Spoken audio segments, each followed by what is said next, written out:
పరిశుద్ధ గ్రంథం నుండి అపోస్తులుడైన పౌలు కొరింథీలకు రాసిన 2వ పత్రిక 5వ అధ్యాయం చదువుకుందాం. ఇప్పుడు మహోన్నతుడా, మహాకృపగల దేవా, మా దేవా, మా రక్షక, నీకు వందనాలయ్యా.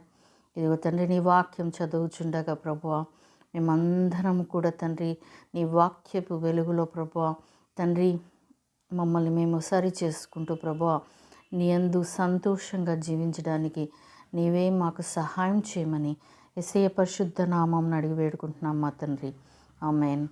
పరిశుద్ధ గ్రంథం నుండి అపోస్తులుడైన పౌలు కొరింథీలకు రాసిన 2వ పత్రిక 5వ అధ్యాయం చదువుకుందాం. భూమి మీద మన గుడారమైన ఈ నివాసము శిథిలమైపోయినను చేతి పని కాక దేవుని చేత కట్టబడినదియు నిత్యమైనదియునైన నివాసము పరలోకమందు మనకున్నదని ఎరుగుదుము.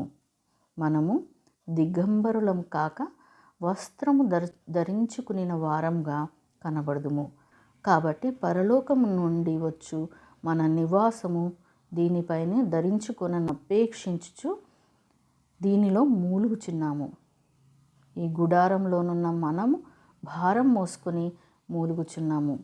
ఇది తీసివేయవలనని కాదు కానీ మత్స్యమైనది జీవము చేత మృంగివేయబడినట్లు ఆ నివాసమును దీనిపైన ధరించుకొనగోరుచున్నాము.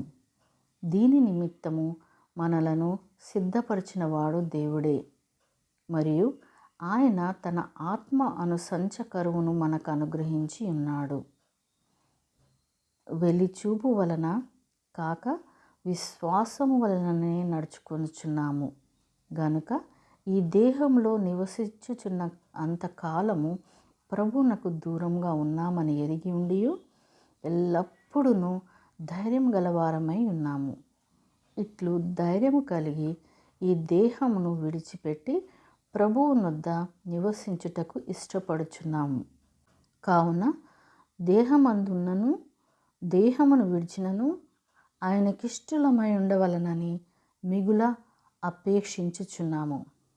ఎందుకనగా తాను జరిగించిన క్రియల చొప్పున అవి మంచివైనను సరే, చెడ్డవైనను సరే, దేహంతో జరిగించిన వాటి ఫలమును ప్రతి వాడును పొందునట్లు మనమందరమును క్రీస్తు న్యాయపీఠం ఎదుట ప్రత్యక్షము కావలయును. కావున మేము ప్రభువు విషయమైన భయము నెరిగి మనుష్యులను ప్రేరేపించుచున్నాము.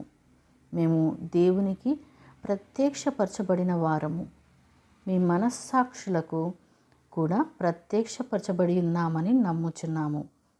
మమ్మును మేమే మీ ఎదుట తిరిగి మెప్పించుకొనుట లేదు కానీ హృదయమునందు అతిశయపడక పైరూపమునందే అతిశయపడు వారికి ప్రత్యుత్తరమిచ్చుటకు మీకు ఆధారం కలగవలెనని మా విషయమై మీకు అతిశయ కారణము కలిగించుచున్నాము. ఏలయనగా మేము వెర్రివారమైతిమా దేవుని నిమిత్తమే, స్వస్థబుద్ధి గలవారమైతిమా మీ నిమిత్తమే. క్రీస్తు ప్రేమ మమ్మను బలవంతము చేయుచున్నది. ఏలనగా అందరి కొరకు ఒకడు మృతి పొందెను కనుక అందరూ మృతి పొందితిరనియు, జీవించు వారికి మొదట తమ కొరకు కాక తమ నిమిత్తము మృతి పొంది తిరిగి లేచిన వాని కొరకే జీవించుటకు ఆయన అందరి కొరకు మృతి పొందనని నిశ్చయించుకొనుచున్నాము. కావున ఇక మీదట మేము శరీర రీతిగా ఎవరినైనాను ఎరుగము. మేము క్రీస్తును శరీర రీతిగా ఎరిగి ఉండినను ఇక మీదట ఆయనను అలాగు ఎరుగము.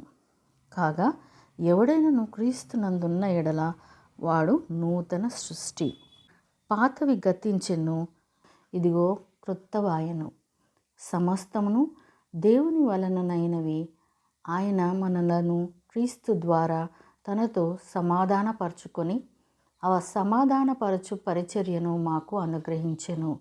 అదేమనగా దేవుడు వారి అపరాధములను వారి మీద మోపక క్రీస్తునందు లోకమును తనతో సమాధానపరచుకొనుచు ఆ సమాధాన వాక్యమును మాకు అప్పగించెను. కావున దేవుడు మా ద్వారా వేడుకొనినట్లు మేము క్రీస్తుకు రాయబారులమై దేవునితో సమాధాన పడుటని క్రీస్తు పక్షముగా మిమ్మును బతిమాలుకొంచున్నాము. ఎందుకనగా మనం ఆయన యందు దేవుని నీతి అగునట్లు పాపమెరుగని ఆయనను మన కోసము పాపముగా చేసెను. దేవుడు తన పరిశుద్ధ వాక్యమును మనందరి హృదయంలో ఫలింపచేయునుగాక. ఆమేన్.